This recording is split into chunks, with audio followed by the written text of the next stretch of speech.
Hi,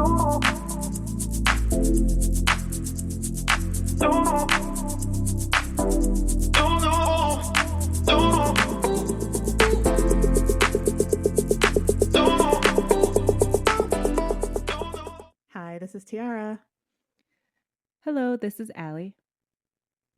and this is the Goddess Vibration. Well, welcome back to another episode, you guys. So, we, as of this recording, recognize that there is a lot of stuff going on with timelines right now. There's a lot of shifting happening and merging of timelines, and it's just weird. And, we're seeing, especially on social media, people talking about celebrities that have passed, but like they're still alive, but they remember collectively the celebrity passing. So, for example, Russell Simmons, for those of you who aren't aware, Richard he was, Simmons. oh, Richard, I'm sorry, hold on. So, for example, Richard Simmons, for those of you guys who aren't aware, he was a big, prominent health enthusiast back in like the 80s. He had all of these um, shows where he would essentially be doing calisthenics and exercises, and he was so motivational and so inspiring. And we all respected what he was doing, and he would have all these people, especially women, like getting active and losing weight and finding their confidence again. So he had a lot of respect. Allegedly, some people remember him dying back in 2014. I personally don't remember that, but apparently many do. And it's come to my attention that he actually just died recently. So, depending on the timeline or, you know, whatever's going on, the Mandela effects, you might remember him dying in 2014, or you might remember him as having died recently. That's how weird it's getting out there. And I also had a really weird experience, and Allie was with me when this happened. I was in Colombia at the time, and we were at a language exchange. I was sitting at a table, and I checked to make sure that my phone was in my pocket before I sat down, and it was. So I was like, all right, cool, make sure I got all my stuff. I'm always checking, make sure I have my stuff when I'm out in public, especially in a foreign country. So we were having a good time, minding our own business, having a couple drinks. And then this lady comes over who I've never seen before and says to me, "Did you lose a phone?" And I was like, "What? I don't understand." And I believe she said it in Spanish. So I was struggling to like translate. And she mentioned like a phone missing, like a missing phone. And I was like, "No, my phone is right here." And I reached to grab my phone and it was gone. And I was just like, "What? What just happened?" I just made sure my phone was in my pocket when I sat down. So my immediate thought was to look on the ground around me. So I did, and I didn't see it. And this lady is like, she's pointing to the entry and she's like, go, in broken English. We kind of translated a little bit. And she's like, go over there. They know where your phone is, they know where it is. So I go over there and I'm asking them, hey, have you guys seen a phone? Do you know of a phone? Is there a phone over here? And I don't know how this happened, but they ended up like, I can't remember if they ended up pointing me in a direction or sending me in a general direction, but I end up kind of following where they're pointing me and I see my phone on the ground in an area I have never been. And I was just like, how in the world did this happen? How? How?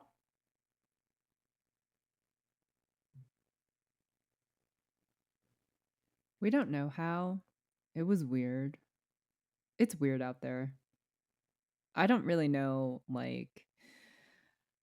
it's been so weird that I don't really have words for it yet. I'm still processing and trying to comprehend what's going on. And really, the only conclusion that I come back to is the shifting of timelines or timeline jumps or timelines merging. However, you want to spin it or say it or whatever you believe, but something's going on with our timelines. something is going on. And, there are lots of conspiracies around this. I would be inclined to believe that the powers that be are intentionally manipulating the timelines to their benefits for some reason. We talk about some of the things that they're doing with the particle colliders and CERN and how some of that stuff has the potential to disrupt time. And maybe it is. And maybe they're doing something with that. Maybe they're trying to place us on a timeline where they have complete and full control. Like, who knows what they're doing? I just know that, like, it's just weird. And there's more and more Mandela effects. And it's just like the craziest stuff, you guys. So Tiara went the conspiracy theory, which we love conspiracies, so that doesn't surprise me. But I could also go the other way in seeing that Gaia, Mother Earth, she's ascending the entire planet. I could also go on the lighter side of things and say timelines are also shifting because of the ascension process. Mm. Oh, yeah, I could see that too. So, whichever spin you want to take or whatever perspective you want to take, I think both also could be happening at the same time because the cabal and the dark hold want to hold on to the control of this planet. But I mean, Gaia's ascending, you guys. She's in the final stages of her ascension process. And so it's not really surprising that things are also shifting with Gaia's ascension as well. Yeah, and that makes total sense.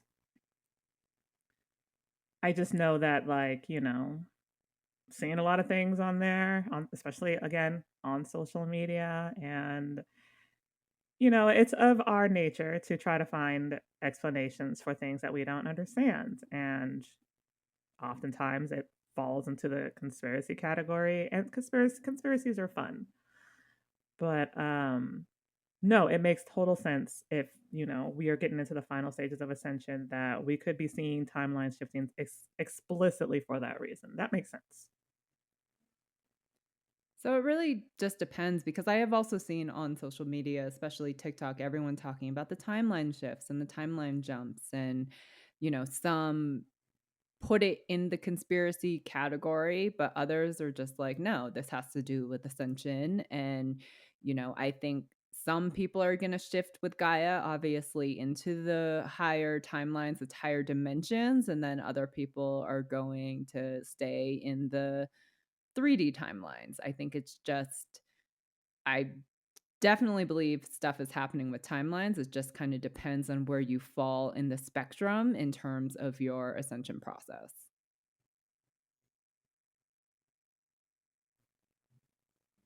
Exactly. So we wanted to dive into Kundalini today because I realize we are a spiritual podcast and we've done over 40 episodes and we have not touched on Kundalini.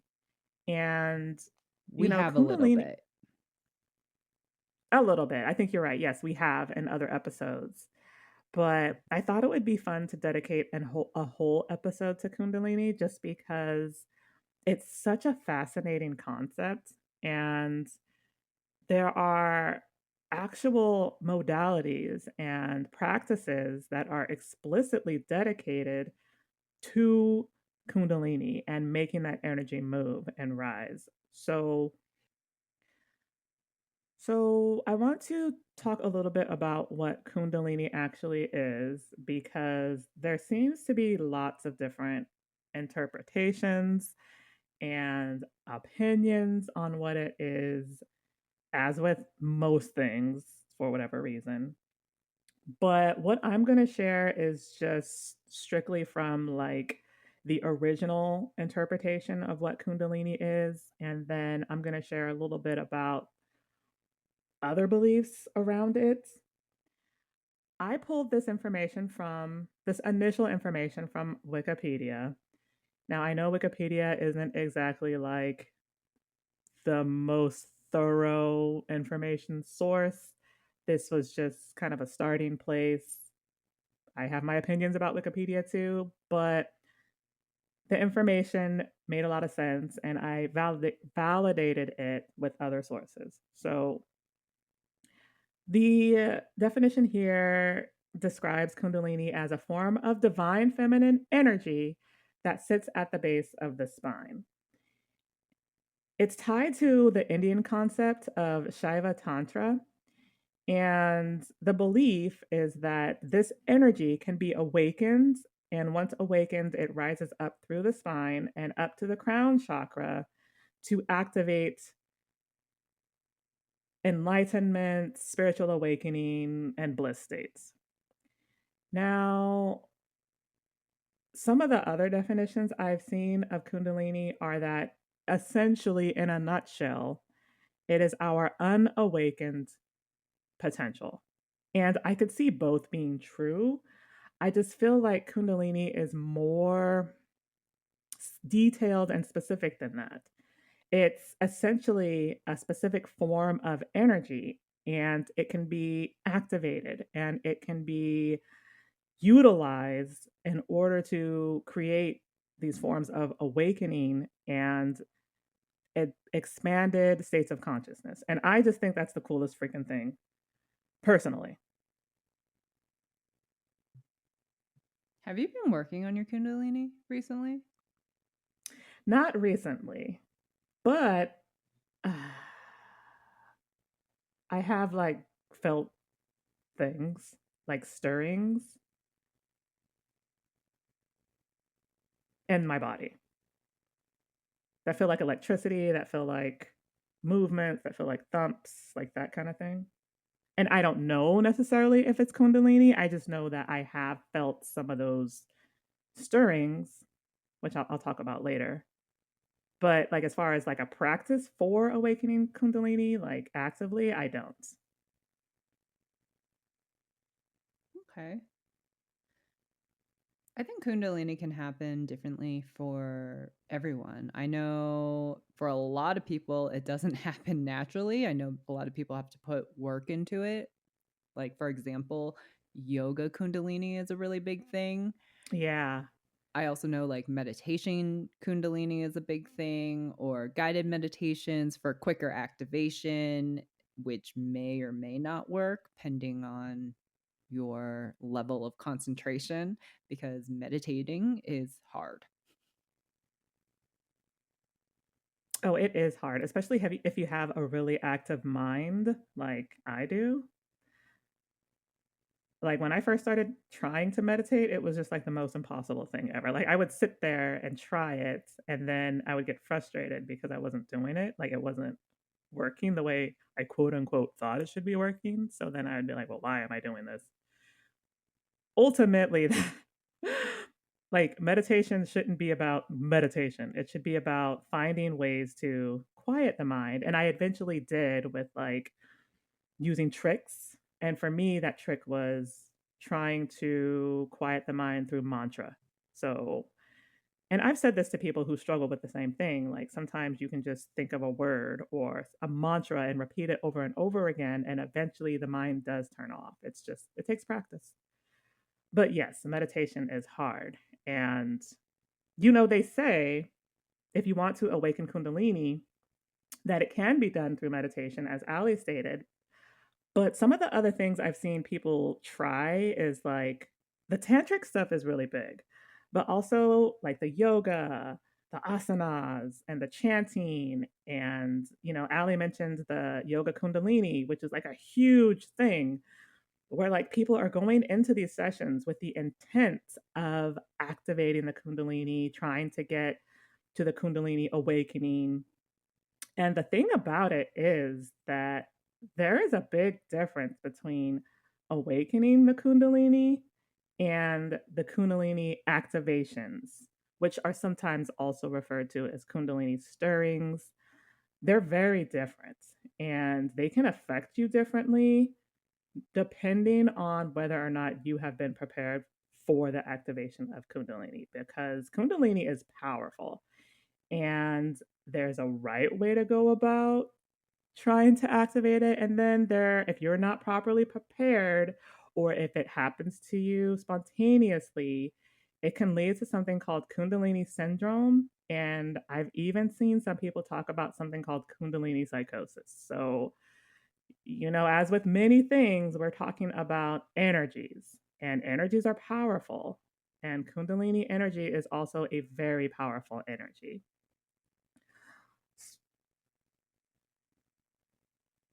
Kundalini energy is very powerful. And I remember I did some research when I personally felt my stirrings in my body.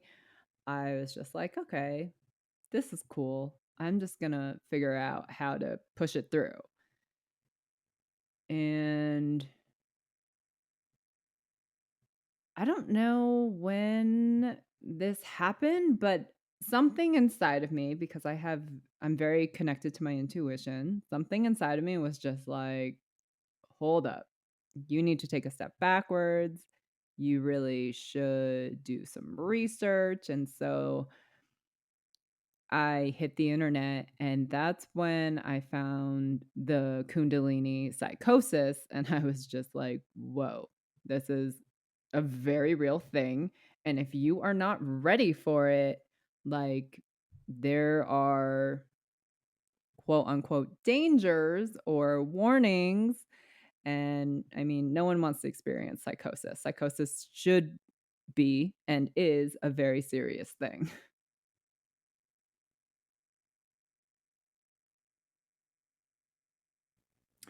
It is. And so I want to clarify talking about Kundalini awakening versus the Kundalini stirrings, because when I learned this, it made a lot of sense. And it was also really, really fascinating because, a lot of people who are into the Kundalini concept and they want to awaken it, they make that their goal and their focus.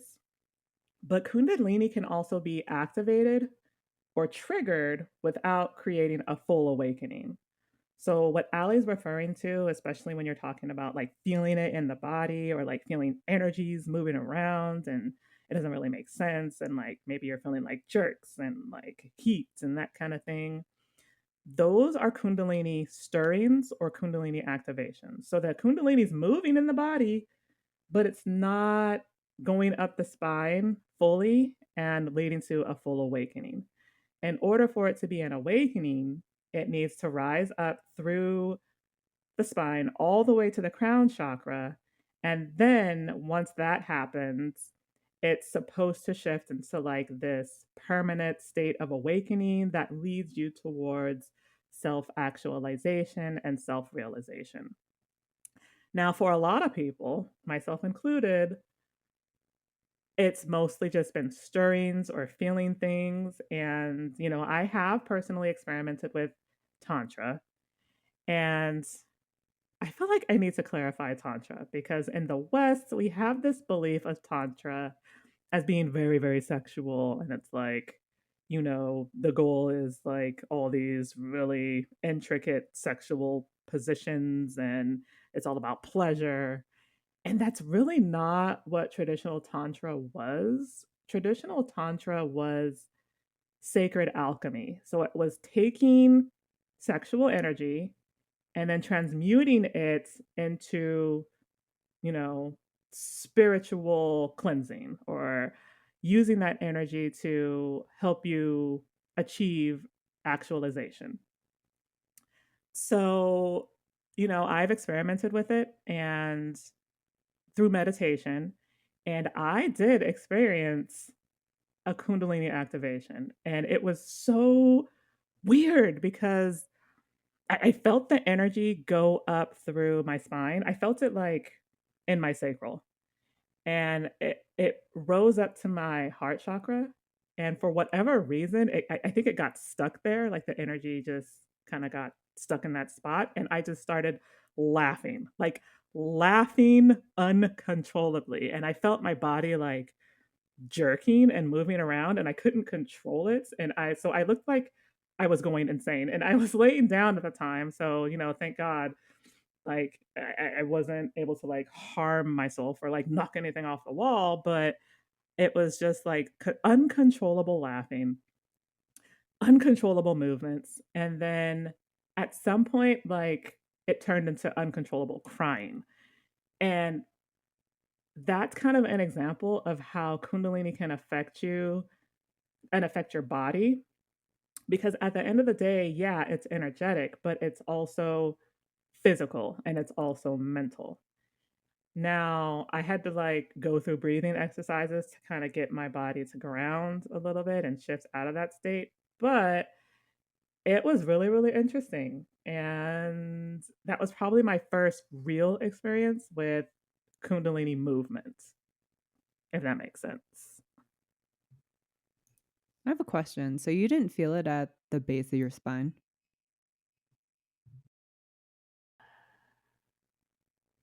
No, I didn't feel it at the base of my spine. I felt it in the front. At the base, I felt it in the base of my spine, but in the front, if that makes sense. So, like, I know a lot of people talk about feeling it in the back, but I That's felt it where in the I front. felt it. That's why I was curious. I was just like, I don't think I've ever felt it in the front. Actually, I initially felt it in the back, but by the time it got up to the sacral chakra, I felt it in the front.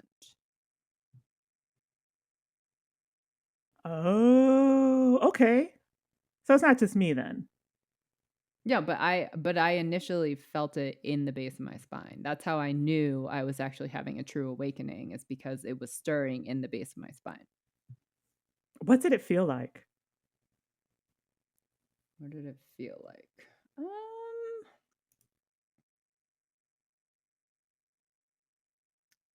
It really depends on how connected one is to their body. Like I actually felt the rattling. I felt the rattling. I felt the movement.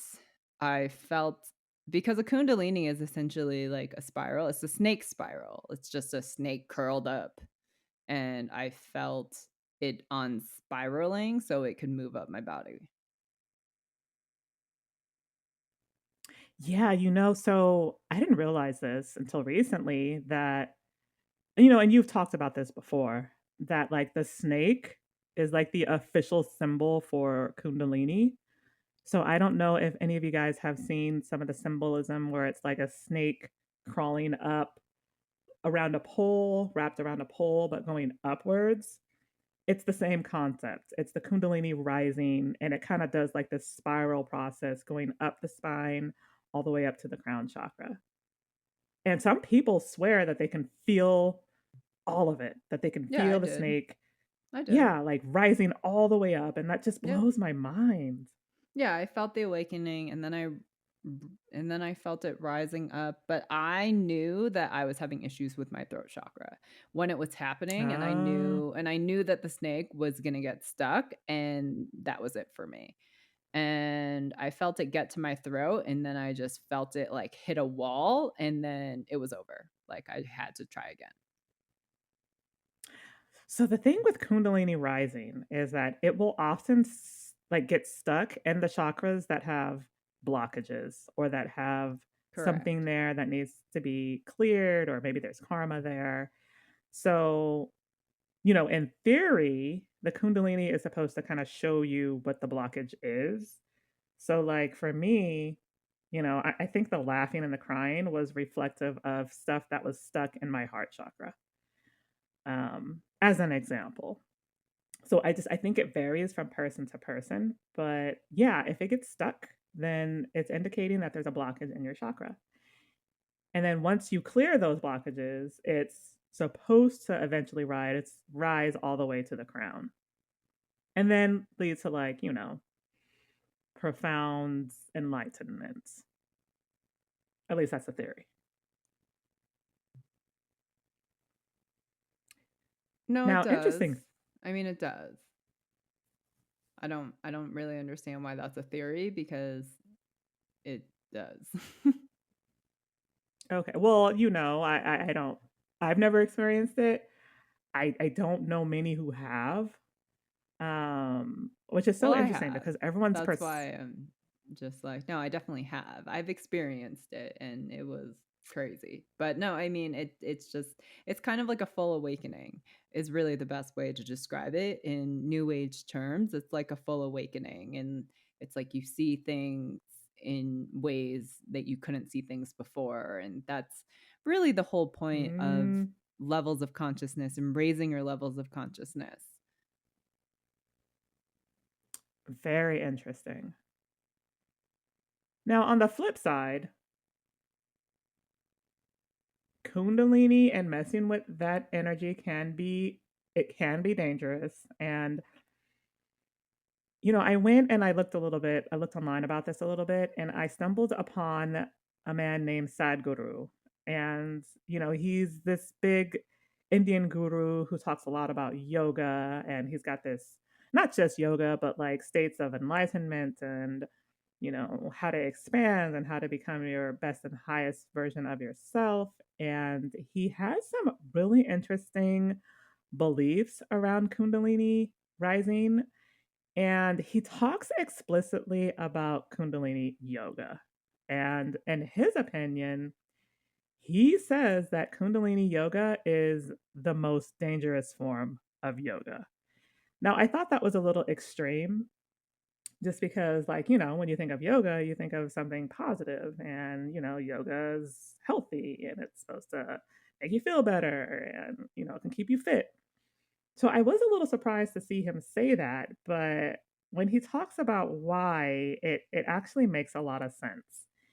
And, you know, we talked about how going into this stuff, especially if you're trying to achieve a full awakening, the body and the mind has to be properly prepared. And, he says that, and he says that this energy is intense and it's a lot like electricity. And if proper preparation isn't done, it can cause mental health issues and also physical health issues and physical disturbances. And he says on his blog that he's seen people come to him who have attempted these awakenings without being properly prepared.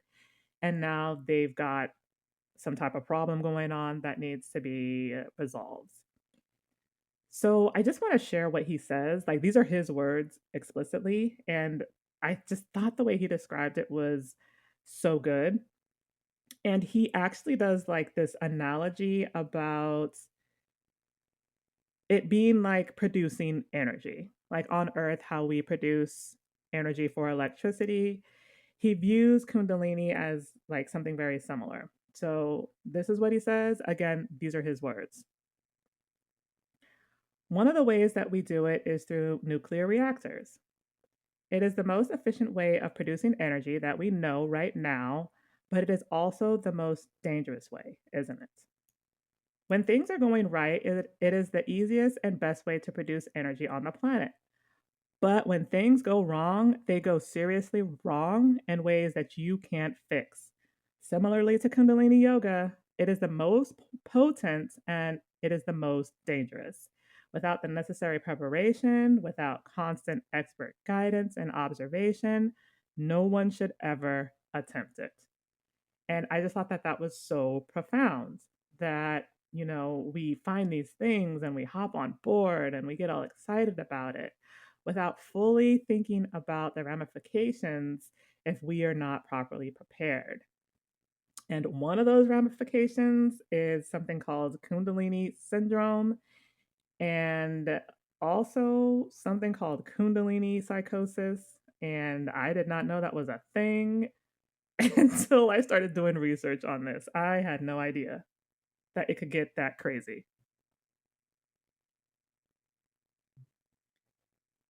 I love how you describe that because it's true. Kundalini, I mean, everything's energy, you guys. So, Kundalini is just a very strong and powerful energy that, if we're not ready for it, it can affect us in various ways. And luckily for me, like I said, when I was about to throw myself, actually, I did throw myself into it. Let's just be honest, because that's just the person I am. But before I went further, something like my intuition was just like, yeah, you should do some research. And following that instinct, I was just like, oh, okay. That's when I found the Kundalini psychosis. And another red flag for me was I knew this person who was doing Kundalini yoga, and she had a breath coach, like trying to work through some of her traumas. And I'm pretty sure that her breath coach was asking her, like, what things are you working on? And one of the things she said was Kundalini yoga. And her breath coach looked at her and said, you need to stop that right now. Like, she didn't understand, like, why, and she was just like, "Well, it's yoga," and the breath coach was like, "Yeah, I don't care. You're not ready for it. Your body's not ready for it." And she was like, "Well, what do you mean? It's just yoga." Mm. It's just a form of yoga. And it's just interesting how people just kind of throw themselves into these things without doing proper research, because people think like, oh, it's pretty harmless. And people don't think about the power of the energy and really the types of things that can happen by just kind of going in blindly, as many of us do. So it is very important that we do research into these things, because even though we might think on the conscious level like, oh, hey, it's yoga, it's harmless, I mean, look how wrong we all really are. Right. And the Kundalini syndrome thing, it's interesting because they describe it as something that happens when you go into it and you're not properly prepared. And I mentioned earlier that I know we're talking about energies in the body, but the mind, body, and spirit are connected. So when it comes to preparation, there needs to be mental preparation, but there also needs to be physical preparation because if something goes wrong, the side effects you're going to have are going to be psychosomatic. So it's going to feel like it's in your head, but you're also going to feel it in your body, and then this is where people start to freak out a little bit. So the syndrome can happen, when you're not prepared, but it can also look like a specific set of physical symptoms. Now, everyone's different, and I'm sure people who have suffered Kundalini syndrome might share different experiences. This just came from, again, some of the research that I did on it. But people have described with the syndrome things like headaches, cramps, spasms, feeling heat in the body, like jerks or sudden movement, and feeling like electric sensations not only in the body, but like also on the skin or in the muscles. Some people talk about having increased heart rates. Now, I know I have experienced some of this stuff, but for me, it's a little bit harder to know whether or not like it was Kundalini syndrome, just because I know that I personally have like some issues with my solar plexus chakra that manifests as a specific set of symptoms. And, I struggle with heat too. So, it's something I've been navigating for a while. I do think a lot of it comes from like some of the repressed stuff from prior lives, but it can look like that. And I know that for many others, they have experienced more than that. Now, when it comes to psychosis, I was trying to figure out, okay, well, so when does Kundalini syndrome become Kundalini psychosis? And apparently the way it starts is different. So, I talked about like when it comes to the syndrome, it often can happen that way when you go into an awakening unprepared. With the psychosis, usually it starts with like a very tragic or stressful event in your life that shifts something energetically in you that causes the Kundalini to activate when you are least prepared for it. And, as I think about that, I'm like, that can be very terrifying, especially if you're already dealing with a stressful event in your life. And now you've got to deal with crazy stuff going on in your body. Like, I get how people would lose their shit. So when this happens is when you start to see more of like the mental issues, like the negative emotions and the negative thoughts. I've read about people having delusions, hallucinations, like depersonalization or derealization, where they kind of get to this state where they don't feel like they're in their body anymore, or they don't feel like themselves anymore. And it gets really scary once you get to that place where you're like, well, I don't know what's real and what's not anymore. And then that's when it starts to like shift into full blown psychosis. So it can get pretty scary out there if you dive into this without guidance, without support, without doing research.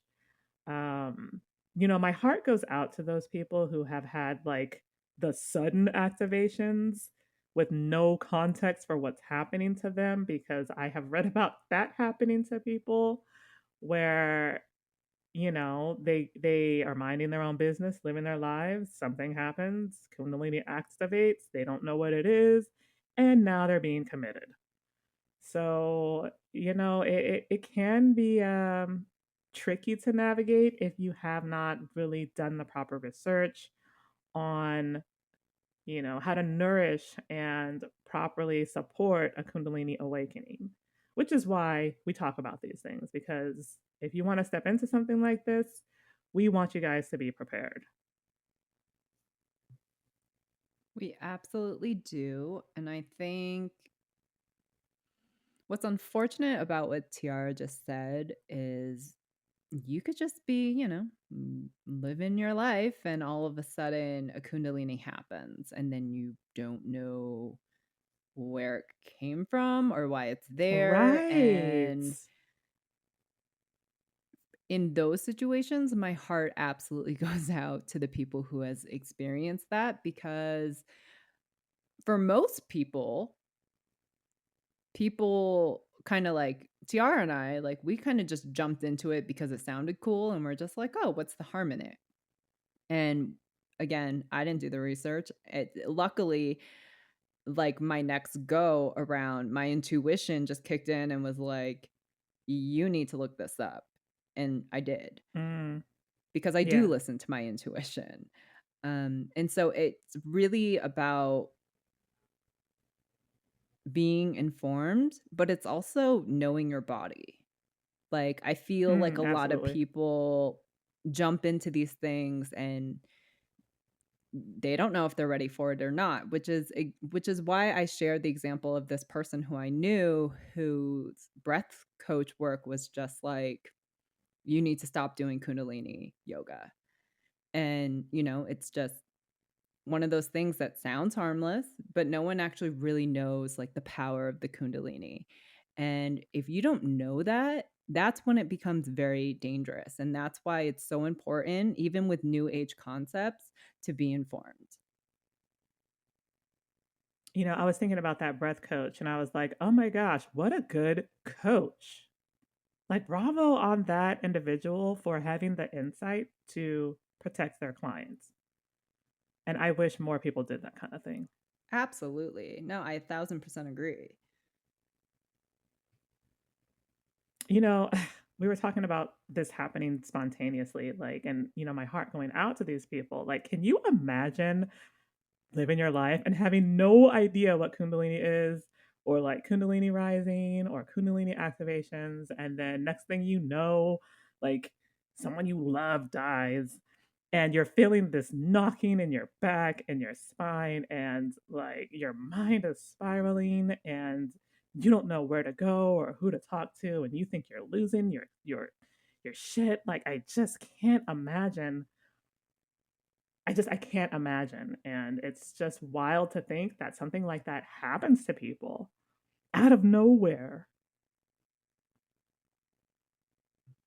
I don't know, Tiara, if you have spent any time actually like reading blogs about people who were trying to activate or people who have had a successful Kundalini awakening. But I gotta tell you, those stories are insane. They are just so mind-blowing. Like, some people talk about actually, and this has happened to me, where it's like you see the snake, like your eyes are closed and you feel knocking and your body's jolting, and all of a sudden a snake eye is staring at you and you're just like, especially like Wow. for me who is really not a fan of snakes. I don't know, something about snakes like creep me out. I understand that like snakes are a symbol of knowledge and I understand like their symbolism, but there's just something about snakes that just creeps me out. And so it's like I'm in the middle of it and all of a sudden I see this snake eye forming and then all of a sudden I see two eyes and all of a sudden I see the tongue slithering at me and I'm just Oh like, god. uh okay, well, I know you are not going to harm me, but this is still very unpleasant for me. So it's really interesting to just read like this is a phenomenon where people are just like, nope, I saw the snake and I felt it move up in my body, or I felt the blockages or the stirrings or the like magnetic energy. And it's just it's very interesting how it happens differently for different people. Like some people it's just all of a sudden it's done. For other people who actually practice, like, and who can see visions, see the snake, and so it's just it's gonna be different for different people, but, like, you guys should read some blogs if you're really interested, because some people's stories are honestly mind-blowing. That's crazy. And I did do that like years and years ago. I just kind of briefly was looking around for people who have experienced some type of Kundalini awakening. I haven't recently or lately, but I know for a fact some of those stories are probably insane. It's just like it's crazier to think that there are people experiencing this stuff and don't know what it is, you know. Um, and that makes sense that that type of experience would lead to some form of psychosis because it's like your mind just has no way of processing what the fuck is happening to you. Right, and so it's just it's gonna be different for everyone. The cautionary tale here is do your research, be informed, because what Tiara is talking about, it happens to so few people. It's like a rare phenomenon where most people, you have to work on it and awaken it yourself and really understand the energy and activate the energy. So what Tiara is talking about is just for so many it's just for such a small population of people versus the masses where people don't even know Kundalini is a thing. So, Yeah. Most people have no idea what kundalini is. exactly. But if you are, for example, in a situation where you're feeling stirrings or activations and you're feeling a little out of sorts, like there are some things that you can do to level out a little bit.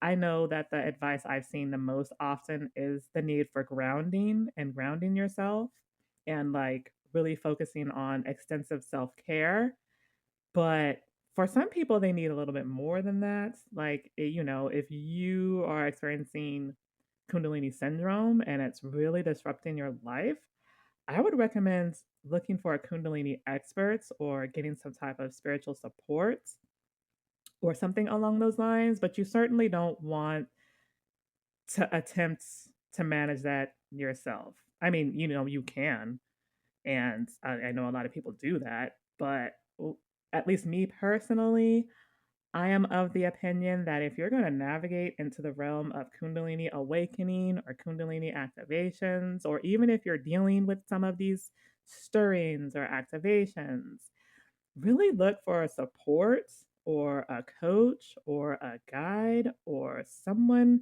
who can help you through that process because again, some of that energy is it's potent and it's intense, and oftentimes you do need some additional support to manage it and to navigate it. So that's just my 2 cents. I do agree with the support thing. I honestly feel like enough people don't look for support. And there's a multitude of reasons for that. I think a lot of it comes down to budget and money. But if you can afford it, definitely seek out support. I am in agreement with Tiara on that. But also, if you can't afford it, the internet's a powerful tool. Now, you also have to be careful with the internet because there's a lot of false information on the internet. So, I also say you really need to get to know yourself. It really comes down to getting to know yourself and knowing your limits and knowing your body. And, between your intuition and knowing yourself, plus what you find on the internet, it's manageable. Is it preferable? For some, yes. For others, no. But it is manageable. You just have Mm. to really get creative if budget is an issue. And if it's not an issue, I'm in full agreement with Tiara. You really should seek support. Yeah, and I mean, if I've navigated budgetary issues, and oftentimes like I've had to get creative. So that might mean looking for a book or looking for a support group online or even a forum of individuals who have experienced something similar. I've even done like the exchange for services. Like if you have intuitive abilities or spiritual gifts, sometimes you can go work with someone and just offer an exchange of services. So, like, hey, you provide this service for me, I provide this service for you, kind of thing. So, there are things you can do to get around the budgetary issues if you are looking for support. But as Ali said, you just got to be creative and, think outside the box a little bit. Yeah, I love the trading of services. I actually learned that from one of my friends, and she's an EFT practitioner. And I'm just like, how do you do all this? And she was like, mostly I trade services. And I was like, that's actually a Yeah. brilliant idea. Isn't it? It's like the most brilliant thing I've ever heard. I'm just like, wow, I need to do that more often. Right. So, the moral of the story of this episode is the Kundalini is a very powerful energy, and most people are not ready for it. And for the very rare, it's just going to happen automatically. And for most, you got to put work into it. And as the cautionary tale, know your body, know your limits, do the research, get informed, and really do what's best for you at the end of the day. Absolutely. And, Kundalini awakening can be a very profound and beautiful experience. And, you know, anyone who's going to go into that and pursue that, like, we want you to have that beautiful, profound awakening and, reach that state of enlightenment and expanded awareness. Like, we want that for everyone. It's just, we want you guys to go about it in an informed way. And because we don't want to hear stories about any of our listeners suffering from Kundalini psychosis. We really don't want that, you guys. So, we're going to wrap up today's episode. And just so you guys know, by the time that this airs, it's going to either be the week of or our community is going to be opened. So if you Whoop, guys whoop. are loyal listeners, please check out our community. It's going to be on Patreon, and it's going to be a subscription base, and it's going to be really fun. Like Tiara and I have been working on content and exclusive content, blogs. We are talking about potentially doing like tarot readings. We're going to do channeling sessions. There's going to be so much fun stuff in there, but we also want to make it really interactive. So it's not just like Tiara and I hosting all of these things. Like we want you guys to be involved. And if you listen to our podcast, please give us a review. Please give us a follow on our social media, TikTok, Instagram, and let's build our soul tribe. Yes, and you'll be able to access the community through our website, which is www.goddessvibrationstudio.com. And there will be a link that goes directly to the Patreon. So, the easiest way to get to it will probably just be to go to our website, go to the Patreon. You can sign up and join us, and we're going to have a lot of fun in there, you guys. We're going to be asking you guys to really contribute too. So polls and discussions, and it's going to be active, it's going to be engaging, and we can't wait to meet you guys and really build a soul tribe that benefits all of us. So definitely stay tuned, and you will see updates and information about the community on our social media as well. Yes.